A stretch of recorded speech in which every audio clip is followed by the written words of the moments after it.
બ્રહ્માંડ કોટિ પર ઈશ્વરના અધીપ વ્યાપ્ય સચેતન અચેતનમાં સમીપ જ્યાંથી વળે મનયને થય વાણી દંગ સતસંગ રંગયમ અંગ ભરોય ભંગ સતસંગ રંગયમ અંગ ભરોય ભંગ।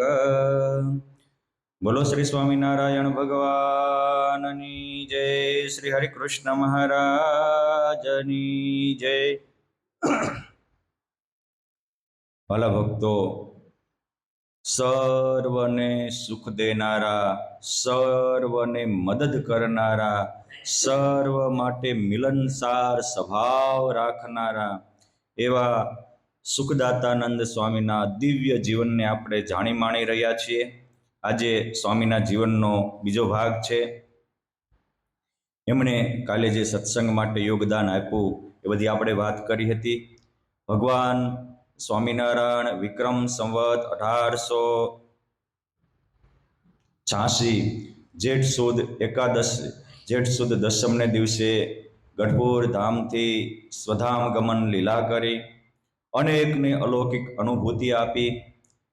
આ સુખદાતાનંદ સ્વામી વિશેષતઃ અમદાવાદ દેશમાં રહેતા હતા। એ પ્રદેશના ગામડાઓ ફરતા હતા। અનેક વાર પુરુષોત્તમ નારાયણ બોલાવે ત્યારે સ્વામિનારાયણ ભગવાન સુખદાતાનંદ સ્વામી માટે હાજરા હજુર રહેતા હતા।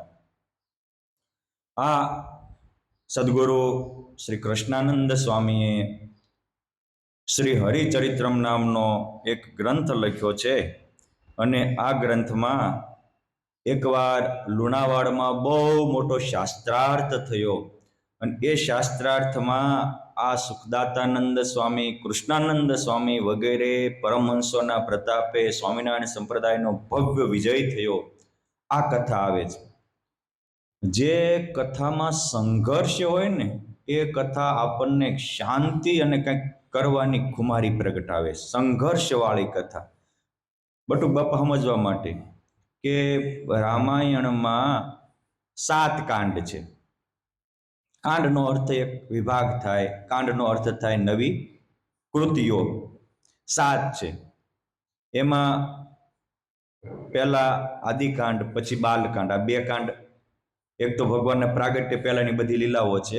બાલકાંડમાં બાલ થયા પછી ભગવાનને વનવાસ આવ્યો ત્યાં સુધીની કથા છે। પછીના 14 જ વર્ષ, કેટલા?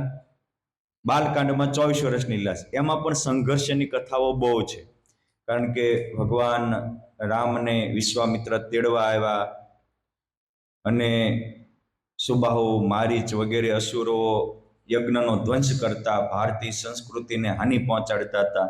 તો એ બધાને તાડકાને મારી, આ બધાને વિનાશ કર્યો। શલ્યાને અહલ્યા બનાવી, માં સીતાના સંયમવરમાં ગયા, ત્યાં પણ પરશુરામ સાથે સંઘર્ષ થયો। જો એક વસ્તુ યાદ રાખો, ક્યારેય અધર્મનો સાથ લઈને ધર્મની સ્થાપના ન થાય। કોઈ પણ માણસ ધર્મના હેતુ માટે પણ અધર્મ કરતો હશે તો અંતે નિષ્ફળ જશે। ભગવાન પરશુરામે સહસ્ત્રાર્જુન વગેરે જે રાજાઓ હતા કે જે ભારતીય સંસ્કૃતિને નષ્ટ કરનારા, એનો વિનાશ કર્યો એ ઓકે, પણ પછી લાગઠ મારવા માંડ્યા ક્ષત્રિયોને, તો પછી એમના જે બ્રાહ્મણો અમુક હતા એને જ ક્ષત્રિયોને સાચવી લીધા હતા। ક્ષત્રિયોનું બીજ બ્રાહ્મણોએ જ બચાવ્યું હતું। એક વાત। બીજી વાત કે ક્ષત્રિયો સાથે જે વેર બંધાઈ ગયું, કોઈ સાથે વેર ન બંધાવા પડે। એનો નતીજો શું આવ્યો કે ક્ષત્રિય કુળમાં જન્મેલા ભગવાન રામના હાથે જેને હેઠું નમવું પડ્યું અને પછી મલિયાચર પર્વતમાં વયા ગયા। મારા કહેવું છે કે અધર્મનો આશરો લઈને ધર્મ સ્થપાઈ શક્યો? અરે આવા ભગવાનના અવતાર હોય તો અધર્મનો આશરો લઈને ધર્મને પૂર્ણ રીતે સ્થાપી શકશે। હા, અમુક વખતે ક્યારેક એવું થયું હોય તો થોડું જાજુ બેલેન્સ કરી શકે, પરંતુ જ્યોત તો ન જ જગાવી શકે। એટલે મારે આ પ્રસંગ કહીને કહેવાનો હેતુ એટલો છે કે હંમેશા સુખી થવું હોય તો ધર્મમાં રહેવું. ધર્મ એટલે હું વિનમ્રતા છે, સદગુણ છે, દયા છે. જો આપણા વેદોમાં ધર્મની વ્યાખ્યા સ્પષ્ટ કરી. પહેલું લખ્યું અહિંસા પરમો ધર્મ, અહિંસા છે પરમ ધર્મ. દયા ધર્મ કા મૂલ હે, પાપ મૂલ અભિમાન, અભિમાન એ અધર્મ છે, દયા ધર્મનું મૂળ છે. પછી સત્યાત પરોન ધર્મ, સત્યથી કોઈ મોટો ધર્મ નથી. નીતિ એ નારાયણ વસે, આ જ ધર્મ છે. તમે ધર્મની વ્યાખ્યાઓ વેદોમાં આ જ કરી છે. એટલે માત્ર ટીલા ટપકા કરવા અને એક કોઈ પોતે જે માનતા હોય એને માત્ર કંઠી પહેર્યું એ ધર્મ નથી. એ તો માત્ર બાહ્ય પ્રતીક છે. હું એને છોડવાની વાત નથી કરતો, પણ માણસ જ્યારે પ્રતીકને ધર્મ માની લે ત્યારે સંઘર્ષ અંદર અંદર બહુ થાય છે.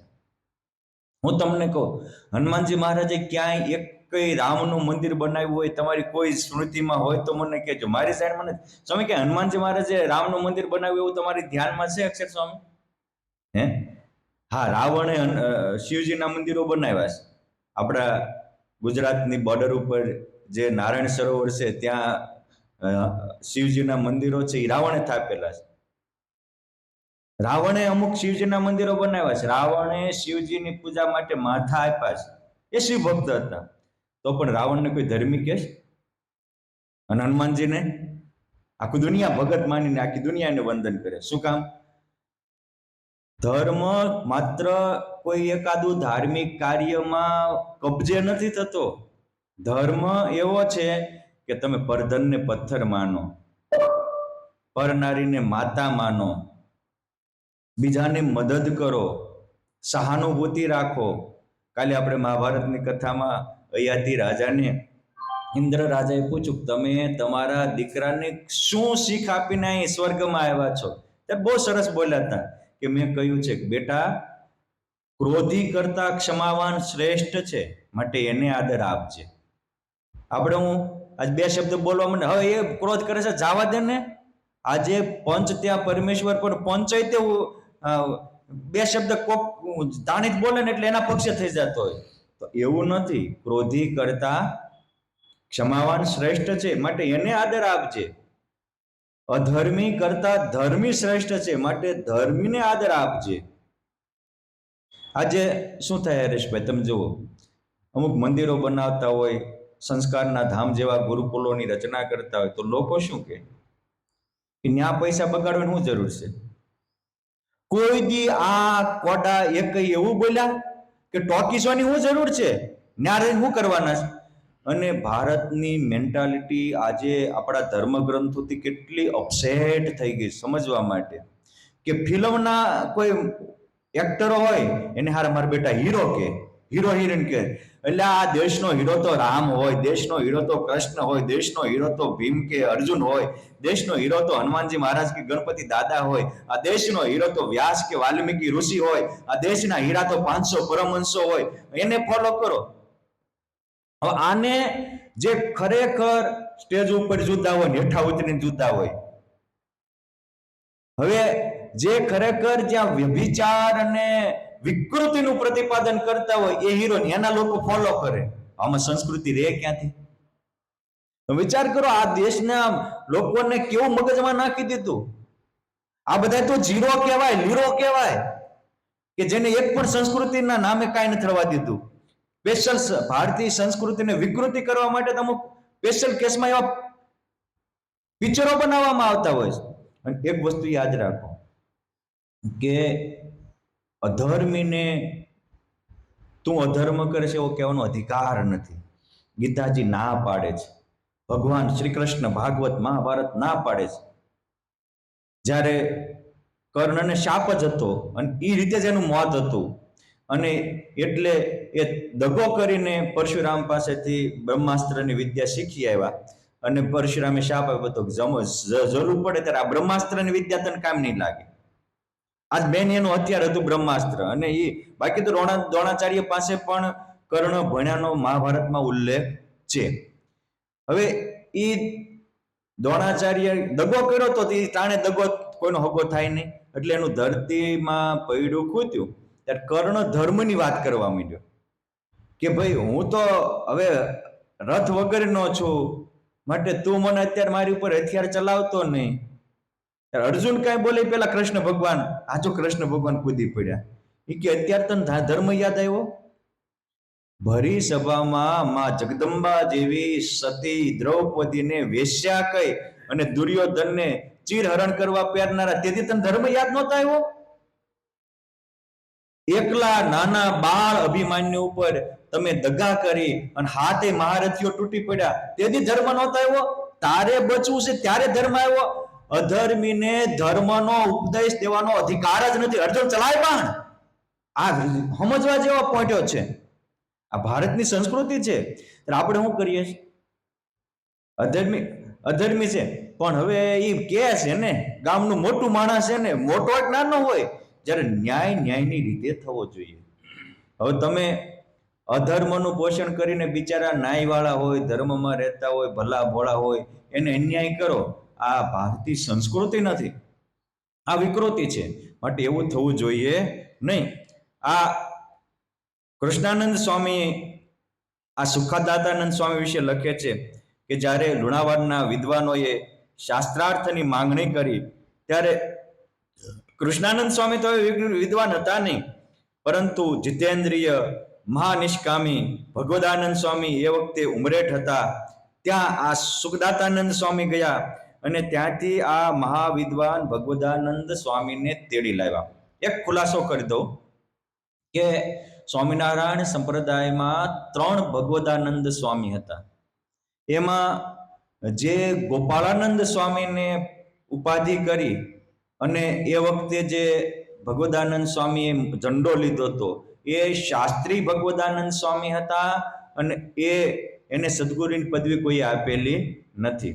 આ ભગવદાનંદ સ્વામી એ તો ગાંધીનગર પાસેનું કોલવાડા ગામ છે અને ત્યાંના પથુભા દરબારના દીકરા ભગવાનસિંહ, વીરભદ્રસિંહ, શિવસિંહ, શિવરાજસિંહ અને આ યુવરાજસિંહ, આજે ચારેય ભાઈઓ પુરુષોત્તમ નારાયણનો અલૌકિક અનુભવ થતા પરમહંસ થઈ ગયા હતા.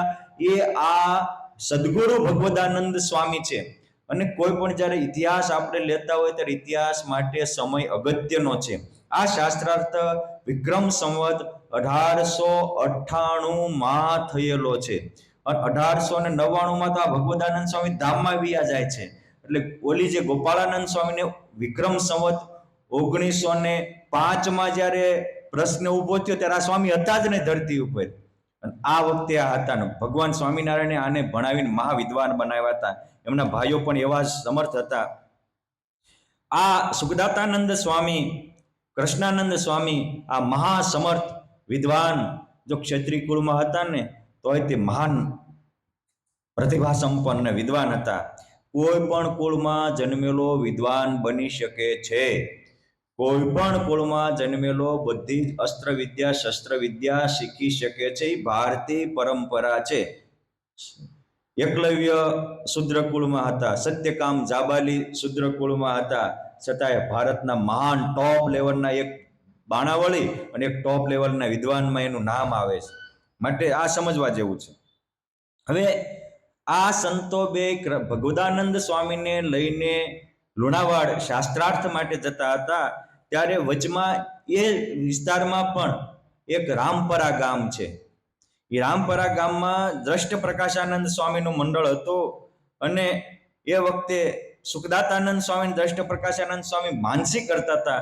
એ વખતે ભગવાન સ્વામિનારાયણે સુખદાતાનંદ સ્વામીને માનસી પૂજામાં અલૌકિક દર્શન આપીને કહ્યું કે ભગવદાનંદ સ્વામી અત્યારે લુણાવાડમાં સભા જીતવા જાય છે તો અમે એની હારે હારે જઈએ છીએ, તમે પણ આવજો. આમ કહીને ભગવાન અદ્રશ્ય થયા.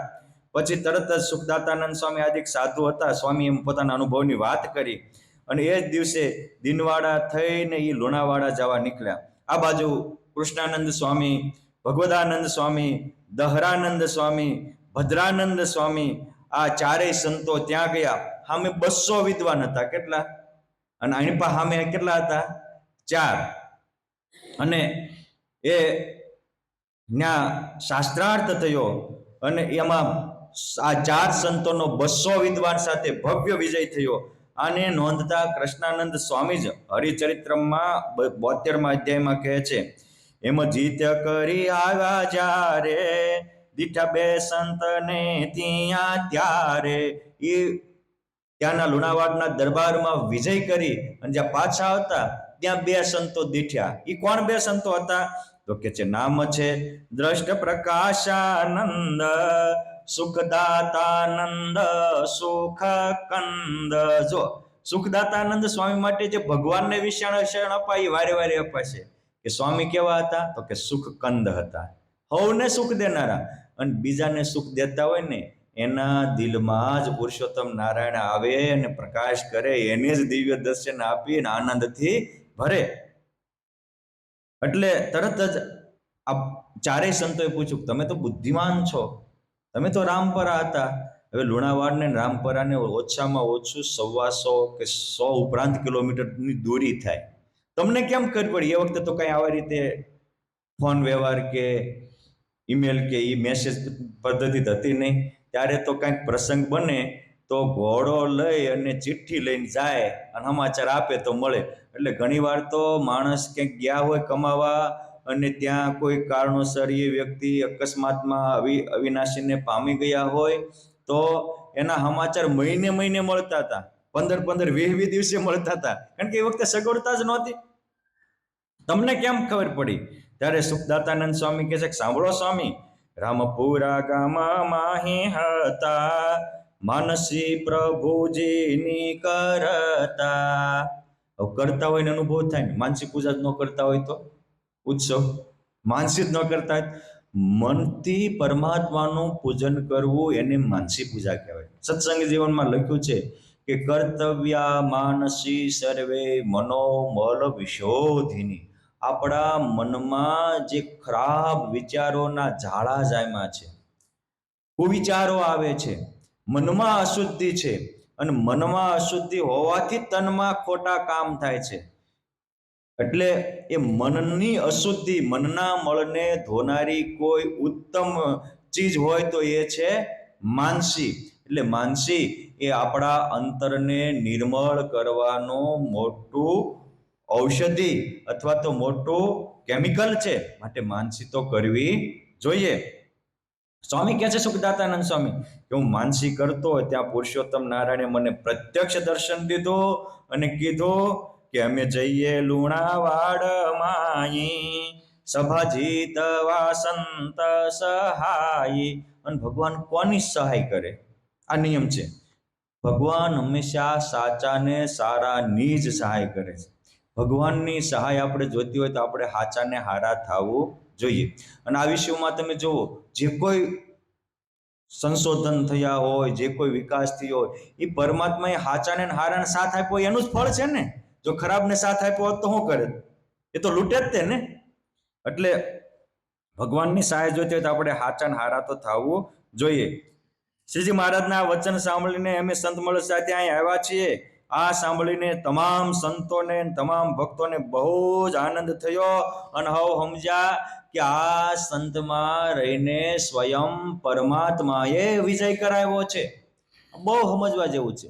નકર માણસને થોડીક સફળતા મળે તો એમ થઈ જાય કે મેં જ કર્યું, બીજા કોઈ કરી શકતા નથી. આપણે કાલે જ વાત આવી હતી કે હયાતી રાજા ઘોર તપશ્ચર્યા, સાધના, આરાધના, જપ તપ કરીને સ્વર્ગમાં ગયા અને પછી એને ત્યાં 1,60,000 વર્ષ સુધી સ્વર્ગનું સુખ ભોગવવાનું લખ્યું હતું.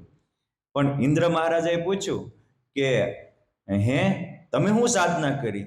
ત્યાં એવો માંડ્યો કહેવા, અરે મારી સાધના કરતો કોઈ બ્રહ્મા ન આવે ને, વિષ્ણુ ન આવે ને, નારદય ન આવે ને, કોઈ તપલોકના તપસ્વી પણ ન આવે ને, જનલોકના કે મહરલોકના મહર્ષિ ન આવે ને, આટલા જ હું કરું એવું બીજા ન કરી શકે. આટલું જ બોલ્યા, સીધા સ્વર્ગથી હેઠા પડી ગયા. 1,60,000 વર્ષનું પુણ્ય થોડીક પોતાની પ્રશંસાથી પૂર્ણ થઈ ગયું. એટલે સ્વામિનારાયણ ભગવાને શિક્ષાપત્રીમાં લખ્યું કે વિશ્વાસઘાતો નો કાર્યા સ્વલાઘા સ્વમુખે ન ચ. એ ક્યારેય કોઈનો વિશ્વાસઘાત, દગાબાજી ન કરવી અને પોતાના મોઢે પોતાની પ્રશંસા ન કરવી. આ બહુ સમજવા જેવું વાત છે. પરંતુ અહંકારીને પોતાની પ્રશંસા કર્યા વગર જીવી શકાય નહીં. એને જો બિઝનેસમાં તમે તમારી વસ્તુ પદાર્થને અપ કરો એ કોઈ પાપ નથી, પણ હું જ હારો ને બીજા નઠારા. અને આજે હું સારો અને બીજા નઠારા એ ભારતના ભાગલા પાડી રહ્યા છે, એ મંડળના ભાગલા પાડી રહ્યા છે, એ ગ્રુપના ભાગલા પાડી રહ્યા છે. અને ઘણા તો સ્ટેજ ઉપરથી કહેતા હોય કે હવ સ્વામિનારાયણના છે, માટે આપણે હવની સેવા કરવાની. પણ જો કોઈ એનો ચેલો બીજાની સેવા કરે તો ટૂંકો પકડી અને બિચારાને અંગૂઠા પકડાવે. તો આ પણ એક પ્રકારની છેતરપિંડી જ છે. તમે કહો છો કે એક બાજુ ભગવાન હવના છે, અને રિયાલિટી પાછી એ જ હોવી જોઈએ, તો જ આપણો ધર્મ બચે. કેમ જે આધારાનંદ સ્વામી લખે છે કે સ્વામી નારાયણ લેવત નામા તાકો માનું મેં અક્ષરધામા. ભગવાનનું ભજન કરતા હોય, તમે જો કોઈ ધર્મમાં એવું નથી. સ્વામી બૌદ્ધ ધર્મ હોય તો બુદ્ધને માનતા હોય બધા બૌદ્ધ જ કહેવાય, વારા તારા નથી. શીખ ધર્મ છે, ગુરુ નાનકને માનતા હોય તો જેટલા શીખો છે એ બધા એક છે. અને ભારતમાં શીખોની સંખ્યા કેટલી છે? 5%. કેટલી છે?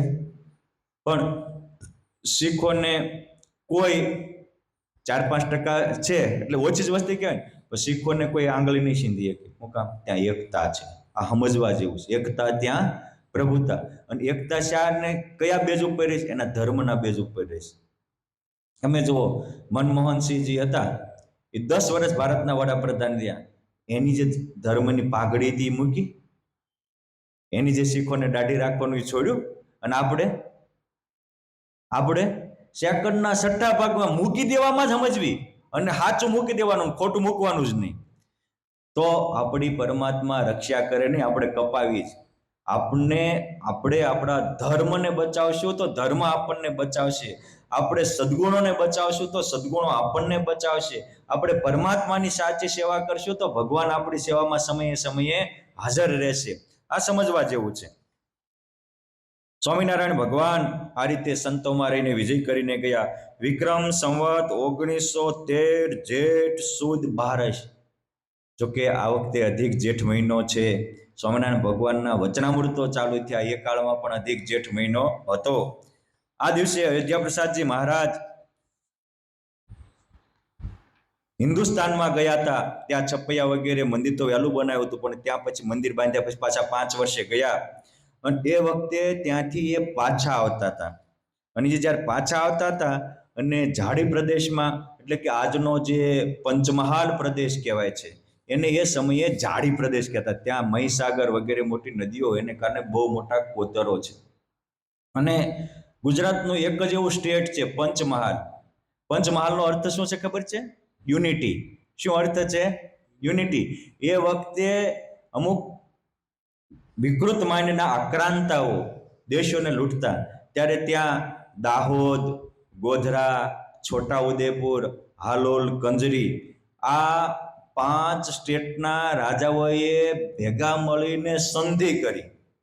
આ 5 એટલે 5 મોહલ્લા, એટલે કે 5 નાના નાના રજવાડાઓ, કે આપણા એકમાંથી કોઈ પણ બીજા ઉપર કોઈ આક્રાંત થાય તો 5 તૂટી પડવાનું. ખેંચા ખેંચી બંધ કરી અને એકતા કરી. તો આઝાદ ભારત પછી પણ એ રાજ્યનું નામ એકતાના પ્રતીક રૂપે પંચમહાલ રાખ્યું છે.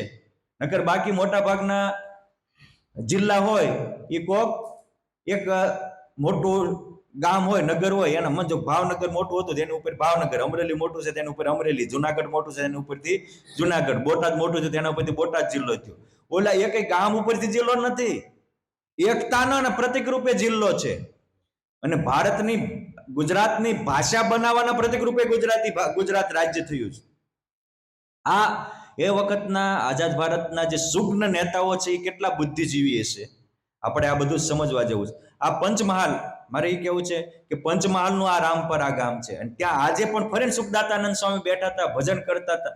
તમે જો કોઈને દર્શન ભગવાન દેશે ને તો એ શાંતિથી ભજન કરતા હોય, ખોટી લપચપમાં ન પડતા હોય, ઈશ્વરને પ્રાર્થના કરતા, એને ભગવાન અનુભૂતિ આપે.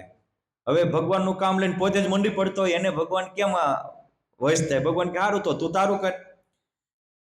ત્યારે મહારાજે અમને દર્શન આપી અને કીધું, સાંભળો સુખદાતાનંદ સ્વામી, પરમ દિવસે એટલે કે જેઠ સુદ 14 દિવસે સાંજે 4 વાગે આચાર્ય પ્રવર શ્રી અયોધ્યા પ્રસાદજી મહારાજ 300 માણસનો મોટો સંઘ લઈને અહીંયા રામપરા પધારે છે, માટે તમે ભવ્ય રસોઈ ને બધી 300 માણસની સામગ્રી તૈયાર કરી રાખજો.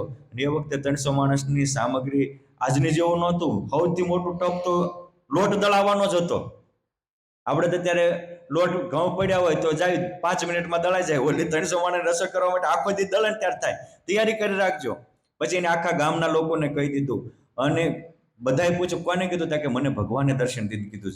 અને સ્વામીના કહેવા પ્રમાણે વિક્રમ સંવત 1913 જેઠ સુદ 14 ને દિવસ સાંજે 4 વાગતા આચાર્ય મહારાજ 300 માણસનો સંઘ લઈ અને રામપરા પધાર્યા. સુખદાતાનંદ સ્વામીના વચન સત્ય ઠર્યા ત્યારે લોકોને બહુ સ્વામી પ્રત્યે સદભાવ થયો. આ કેવા છે? પરાપરની જાણનારા છે. આ થયું એનું કારણ શું? બીજાના અંતરની કે બીજાના સંઘની વસ્તુ જાણી જાય એટલે દૂરદ્રષ્ટિ કે દૂર શ્રવણપણું આવે. એનું કારણ શું? તો કે અગત્યમાં અગત્યની બાબત છે ભગવાનમાં જોડાવું. જોડાણ મોટો જાદુ છે. જેમ તમે અત્યારે બપોર બહાર નીકળો તો ઈચ્છા હોય કે ન હોય, લૂ વાય ને વાય. બગીચાની નજીક જાઓ એટલે સુગંધી આવે ને આવે. હિમાલયની નજીક જાઓ, બરફની નજીક જાઓ તો ઠંડો વાયરો વાય ને વાય. એમ નાથની નજીક જાઓ, પરમાત્મામાં જોડાણ કરો તો એના જેવા ગુણ આવે ને આવે. આ રીતે રામપરમાં સંઘ સહિત 300 માણસની જમાડી આ સુખદાતાનંદ સ્વામી નિરાવરણ દ્રષ્ટિ પામ્યા એનો પુરાવો હતો.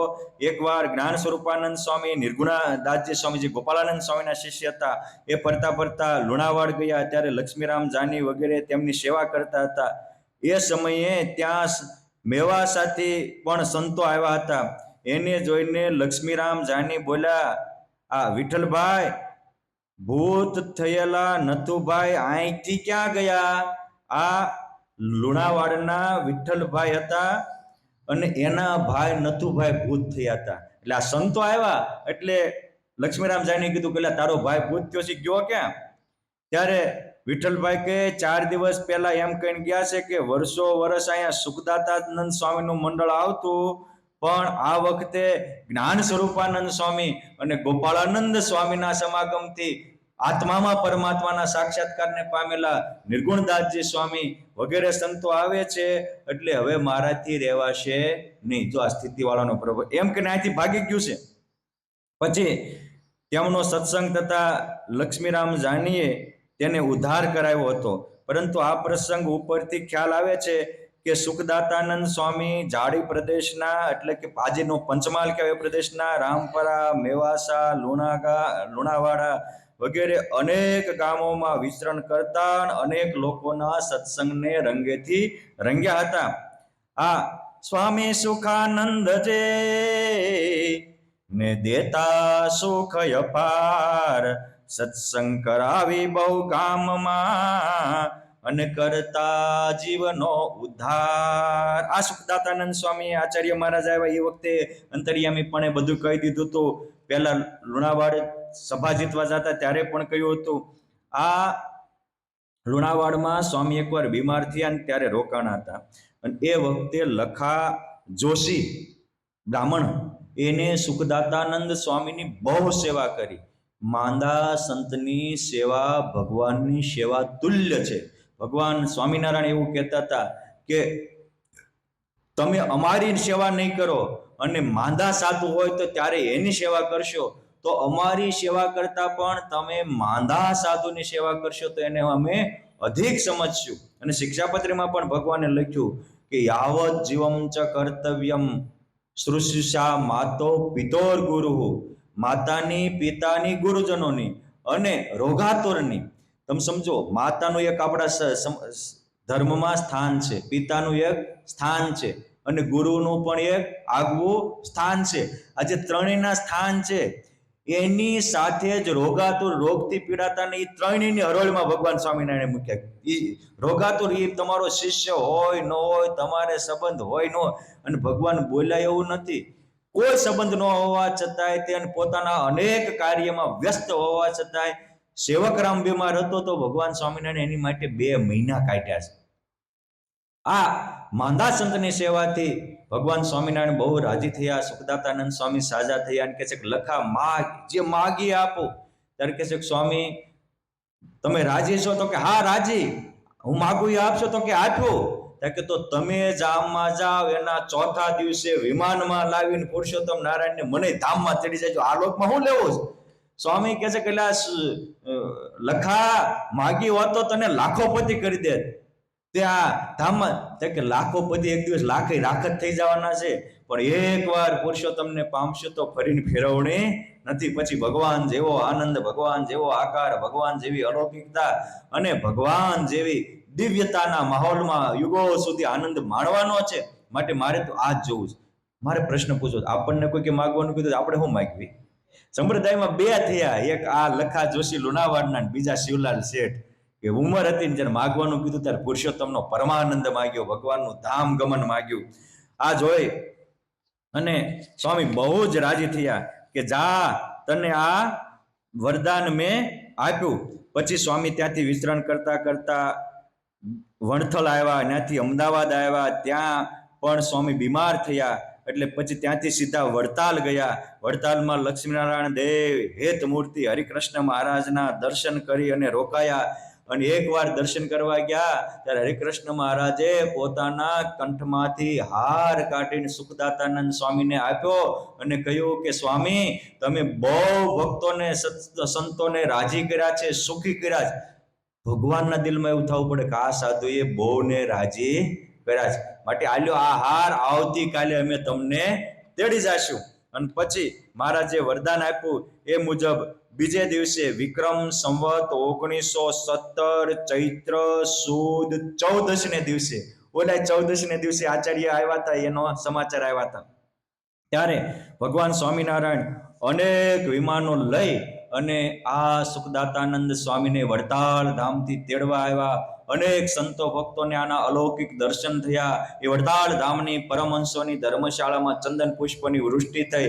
આવી રીતે ડંકો વગાડી કાળના માથા ઉપર પગ દઈ કાળ કર્મને માયાથી મુક્ત થઈ અને પુરુષોત્તમ નારાયણના પરમાનંદને પામીને આ સુખદાતાનંદ સ્વામી પૂર્ણ કામ થયા. આ સમાચાર બીજે દિવસે લુણાવાડ ગયા કે ભાઈ સુખદાતાનંદ સ્વામી જેને, અને જ્યાં હેતવાળા હોય ને સમાચાર તો જાય જ. એ વિસ્તારમાં સ્વામી બહુ વિચરણ કર્યા હતા. સુખદાતાનંદ સ્વામી પ્રમ દિવસે વડતાલ ધામથી અક્ષરધામમાં ગયા છે. આ મંદિરમાં સાંજે વાત થઈ ત્યારે આ લખા જોશી કહે છે, મારા ગુરુ કોઈ સામાન્ય નહોતા, બ્રહ્માંડ ફરે, સ્વામીના વચન ન ફરે. પૃથ્વી રસાતળમાં જાય, કદાચ સૂર્ય પૂર્વનો પશ્ચિમમાં ઉદય થાય, પણ આ સંતના વચન મિથ્યા ન થાય. પ્રમ દિવસે હું પણ ધામમાં જઈશ.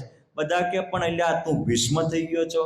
કે હું ભીષ્મ નથી, પણ મારા ગુરુ એ ભીષ્મ જેવા સત્ય પ્રતિજ્ઞ હતા, માટે એના વચનમાં મને વિશ્વાસ છે. અને એ વચનને સત્ય કરવા વિક્રમ સંવત 1917 ચૈત્ર વદ બીજને દિવસે પુરુષોત્તમ નારાયણ સુખદાતાનંદ સ્વામીને સાથે લાવી અને એ લુણાવાડના લખા જોશીને અનેકને આખા ગામને દર્શન આપી અને ઢોલ નગારા વગાડી અને વાજતે ગાજતે ધામમાં તેડી ગયા. ત્યારે આ લખા જોશી કહે છે કે ઉભા રહ્યો મહારાજ, મને ખબર જ હતી તમે આવવાના છો, માટે હું 2 મણ હાકર લાવ્યો, પ્રસાદીની કરી દો. અને પછી એ પ્રસાદીની કરીને બધાને હાકર વેચીને ધામમાં ગયા. હવે આને સત્સંગીઓ બિન સત્સંગીઓ માનવું પડે કે ન માનવું પડે? આ સ્વામિનારાયણ સંપ્રદાયની દિવ્યતા છે. એટલે સંતો કે છે કે સાધુ સર્વોપરી હરિ તણા રે, તેને જાણજો સૌ મોટા ઘણા રે.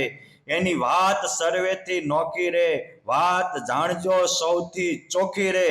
સર્વોપરી છે શ્રી હરિ જેવા રે, તેના સંત પણ સર્વોપરી એવા રે. જેમ હરિ કરે જીવ પાર રે, એમ સંત ઉધારે અપાર રે. આવા ભગવાન સ્વામિનારાયણ સુખદાતાનંદ સ્વામી જેવા મહાન સંત દ્વારા પણ કરોડો આત્મોના કલ્યાણ કર્યા છે. અને એટલે ગુણાતીતાનંદ સ્વામીએ કહ્યું કે મોક્ષના દાતા તો ભગવાનને ભગવાનના સંત બે જ છે. અને સાધુ આવે અંતે શ્રીજી લઈ, તેડી જાય ધામે ડંકા દઈ. આ રીતે ડંકો વગાડી અને સુખદાતાનંદ સ્વામી અને સુખદાતાનંદ સ્વામીને સેવનારા બધા અક્ષરધામને પામ્યા હતા. આવા સૌને સુખ દેનારા, સૌને માટે સુખરૂપ અને સુખરૂપ સહજાનંદને પામીને પૂર્ણ કામ થયેલા એવા સુખદાતાનંદ સ્વામીના શ્રી ચરણોમાં કોટી કોટી વંદન સાથે પ્રાર્થના કે અમારામાં પણ તમારી જેવી દિવ્યતા, ભવ્યતા અને શક્તિ ભક્તિની વિરક્તિ આપજો. જય સ્વામિનારાયણ.